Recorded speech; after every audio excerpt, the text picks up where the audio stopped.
সফর নিয়ে আগে মুখ না খুলে রাতেই দিল্লিতে শুভেন্দু অধিকারী আজ রায়ের সঙ্গে সাক্ষাতের সম্ভাবনা রয়েছে। কথা হতে পারে আসন্ন রাজ্যসভা ভোট নিয়ে। লোকসভার প্রস্তুতির পাঠও নিতে পারেন বিরোধী দলনেতা। আমাদের সঙ্গে টেলিফোন লাইনে রয়েছেন আমাদের প্রতিনিধি সৌরজ্যোতি বন্দ্যোপাধ্যায়। সৌরজ্যোতি, দিল্লিতে যাচ্ছেন শুভেন্দু অধিকারী, কি আপডেট রয়েছে? দেখুন, গতকালকেই বিরোধী দলনেতা শুভেন্দু অধিকারী দিল্লি পৌঁছে গিয়েছেন এবং যেমনটা বিজেপি সূত্রে জানা যাচ্ছে যে আজকে কেন্দ্রীয় স্বরাষ্ট্রমন্ত্রী অমিত শাহের সঙ্গে তার একান্ত বৈঠক রয়েছে।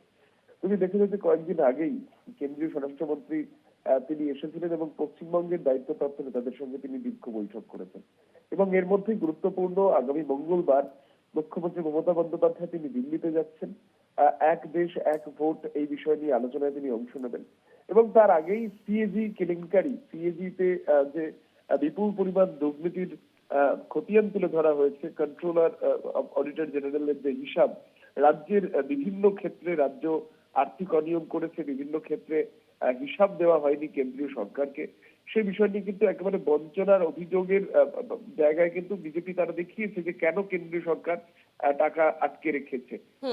এই বিষয়টি কিন্তু সামনে আসার পরই শুভেন্দু অধিকারী তিনি দিল্লি যাচ্ছেন। ঠিক মমতা বন্দ্যোপাধ্যায়ের দিল্লি গমনের একদিন আগে তিনি কেন্দ্রীয় স্বরাষ্ট্রমন্ত্রী অমিত শাহের সঙ্গে সাক্ষাৎ করছেন।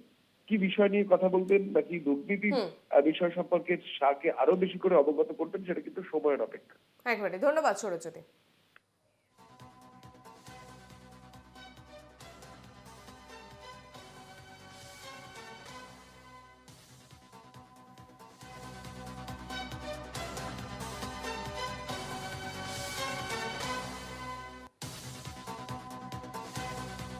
সফর নিয়ে আগে মুখ না খুলে রাতেই দিল্লিতে শুভেন্দু অধিকারী এবং আজ শাহের সঙ্গে সাক্ষাতের সম্ভাবনা। কথা হতে পারে আসন্ন রাজ্যসভা ভোট নিয়ে এবং লোকসভার প্রস্তুতির পাঠও নিতে পারেন বিরোধী দলনেতা।